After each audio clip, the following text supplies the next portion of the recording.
WhiskyJason here, whiskey from the viewpoint of an American over here in Germany, often reviewing rare and exotic whiskeys. This does not seem to be rare and exotic. It hit the markets of the world April, May, almost at the same time. Everybody's been reviewing it, so welcome to the game. I bought a bottle as well, and I'm going to review it also. So, a little bit of background. This cost in Germany 69 euros. This is a product from Ireland. So Waterford, Ireland, Mark Rene, one of the owners of, or the main owner of the Waterford Distillery that I visited 6 years ago. Ned, the head distiller, I know every time I'm at Whiskey Live or in Ireland, I get to see him and talk with him. Great guy. I love what Waterford is doing. I love how they're doing it. And yet many of their products I don't like in the bottle, on the palate. They're not my favorite. Whiskybase 251036. We have these glass little toppers. Just take your thumb, push on it. It opens up really easily. If you try to pull on them from above like a normal cork, no, it usually doesn't work. Blue bottles, beautiful. The cork, the stopper. An artist made this. I'm not really into art design on my whiskey bottles or in my packaging, but that's okay. Now, on every single bottle, there is a terroir code on this. Love it. There is now also a QR code. This has a very interesting, Koffi is going to be here. So the Cuvée, CV for Koffi, and then Koffi, Koffi, and then -01 is this bottle, and you can find almost all the information you want on it then. So, I'm going to compare it to this bottle I've had for a few years now. This is the single farm origin Ballymorgan. Ballymorgan is actually in this as one of the single farm distilleries that produce something and they mix this together. All right, so this Ballymorgan has the whiskey base number 169009. It was actually bottled in September of 2020. And it can still be had in Germany and in UK and in Belgium. It was a European and Asian exclusive marketing. And they made 30,000 of these bottles. Now, I remember when Waterford hit the market here around 2020. Everyone was, oh, Mark Rene, Bruichladdich, he's going to do everything perfect. It's wonderful. And his dream was to go to Ireland that makes the best water, that grows the best barley in the world and make single farm whiskey. At least that's what I was told at the beginning. And each and every single farm expression is going to be different. Every week they distill basically the barley of a different farm. It's beautiful. They have a cathedral. It's not beautiful cathedral, but it's a cathedral where they can store the barley of one farm from one season and then malt that one farm's barley and keep it separated from everything else. The biggest enemy of the word terroir is silo. If you put everything in a silo, it just mixes all together. You have no terroir. You need to keep the individual farms' barleys separated. You need to malt them separately. You need to distill them separately. And I thought at the beginning, 4 years ago, 4 years plus, they were going to only bottle things separately. Little did I know that Mark Rene, as a wine genius, as someone who grew up tasting some of the best wines of France, that he would actually use that same concept to create a cuvée. A cuvée is nothing else but rather taking the wines from different vineyards and blending them together and making something more than the individual parts. All right, and so he did the exact same concept here. He took 24 different components. You can't say farms because there's 23 conventional farms and one organic that they took from different farms.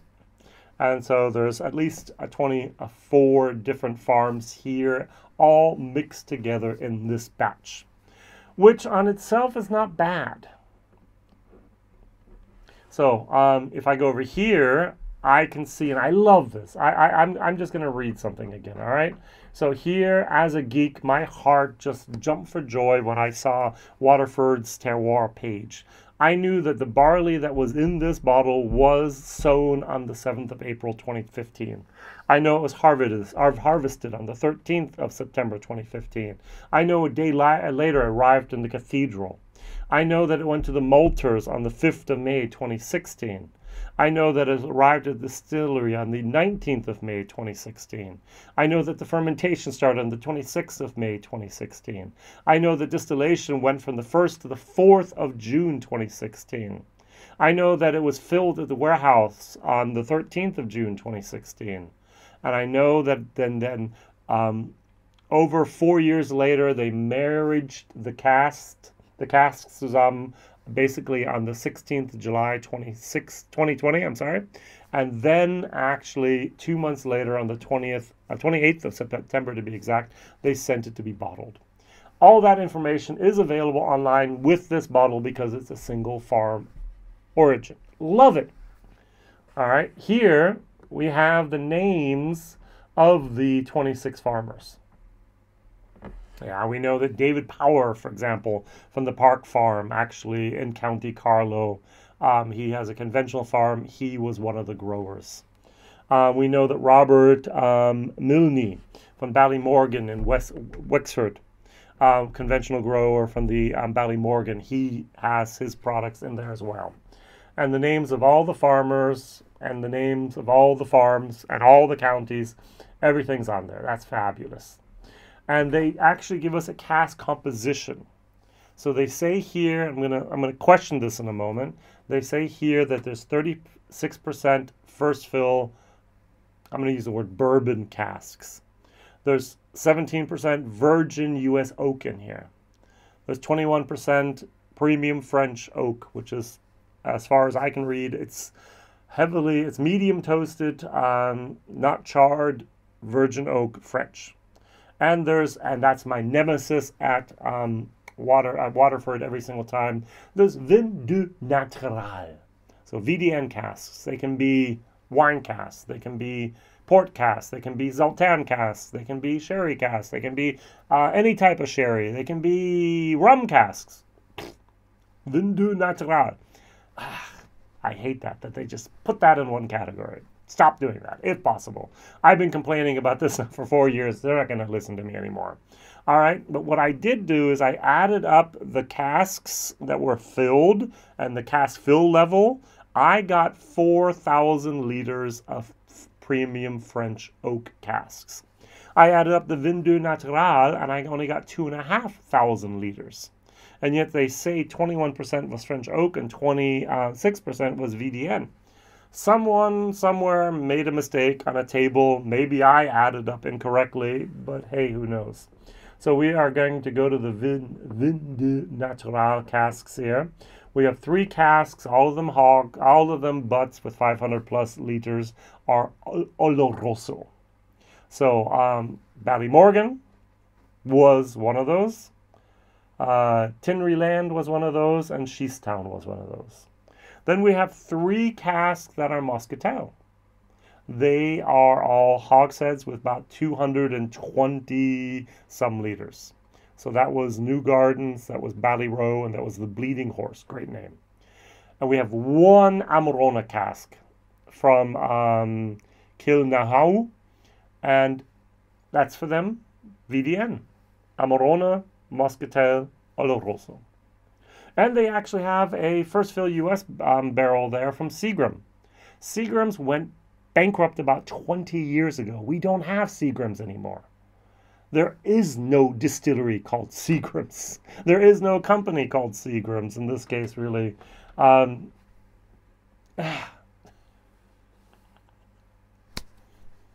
So, what are they? Are they a Four Roses, MGP? Who knows? All right, good.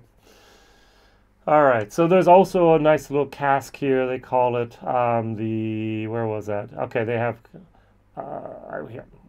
I'm going to stop complaining. Bourbon Selects. What are Bourbon Selects for a distillery? They call it a cooperage, but okay. So who knows? All right, so I love the transparency, and yet we could maybe improve on some of those categories and the names and things there. Yeah, a lot of words before I even smell or taste the whiskey. I know. As I said, I love how Waterford is doing it. But tiny little improvements here and there would make my life better. And one of my biggest problems are either the French oak or probably the Vin du Naturel. Often there's sulfur candles involved, and I am very seriously against sulfur in my whiskey. Now, the chewy, meaty moment from Craigellachie and from Mortlach can be great. That comes from the distillate. But that sulfur candle down into the casks so they don't spoil while being transported from France, Spain, wherever up to Scotland, that really does me in each and every time. Like now. There's a sweetness, there's a barley sugar, there's a little bit of almost even a strawberry, forest strawberry moment, and there's sulfur. And that really, really does me in every single time here. This one, our Ballymorgan 1.2. It's cleaner, clearer, more of a vanilla citrus kind of moment. Now, according to the website here, the head distiller's observations, so Ned's observation, are amber gold with light like a coral sunrise and thick oils that slowly descend the glass with a stop or two on the way. Now, I know Ned. That sounds a little bit marketing flannel exaggerations. Maybe those are his real words, all right? On the nose, we should have interesting combination of red apple on homemade brown bread. If you're ever in Ireland, try their brown bread. Delicious. Washed down with a cup of tea. Delish. 3-peel marmalade. That's interesting. I never had that one. White pepper tingle, mixed dry herbs, cola cubes, and sherbet sweets, light lavender in fresh soil. I don't get the lavender. Maybe if I try real hard, I might get a little floral moment, but not lavender. All right. I like that Waterford bottles almost all the products at 50%, which means there's a higher alcohol level than the 40 minimum, more than the 46 for non-chilled filtered. These are always non-chilled filtered. These are always then, they have the saying here, free from coloring, additives, and chill filtration. So you have to read the whole sentence, free from chill filtration. I would have had free from coloring and additives and no chill filtration is what I would have wrote. But hey, I'm not on the marketing team of Waterford. Cheers.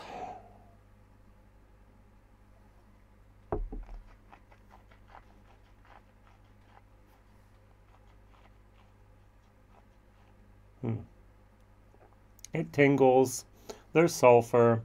There's white pepper. It's a little hot. It's still with 6 years of age. It's the oldest Waterford we've had so far. It just doesn't do it for me.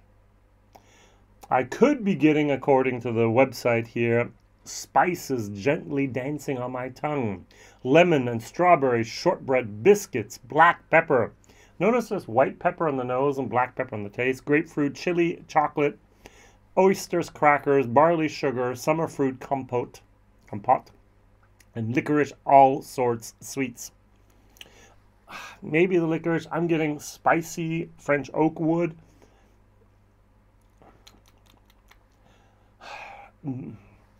To say they're getting there, yes, but the sulfur still always like 3 points negative on that. The finish is long and dry, gentle spiciness that lasts and leads to mouth-watering with dried fruits which all meander on. The finish is almost better than the product itself at the beginning, the taste. the sulfur dissipates, and then you just have that left. It's a little too hot, a little too spicy, a little too much of a wood spice going on for this whiskey itself.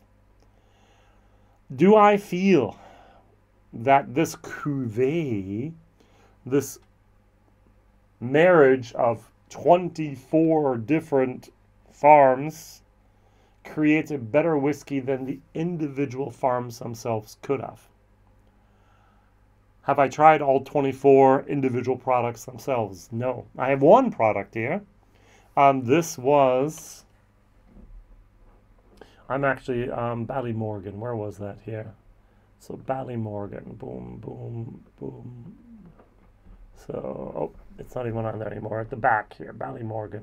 So Ballymorgan, this was distilled on the 16th of March.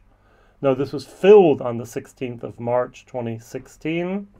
And if I go up here, this was filled on the 13th of June, 2016. So this is a few months younger. Sorry, this is a few months older than this. Just months from the filling date. Now, this was bottled 2020. This was bottled 2023. So, and I said it's always the youngest whiskey in this blend that makes this whiskey here a total of 6 years and 5 days. So there is older stuff, and everything was 2016.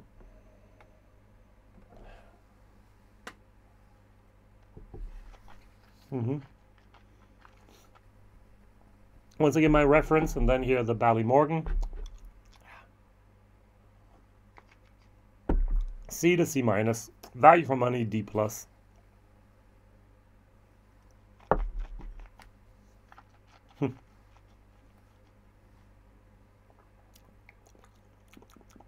I actually like this, the single farm, better than this.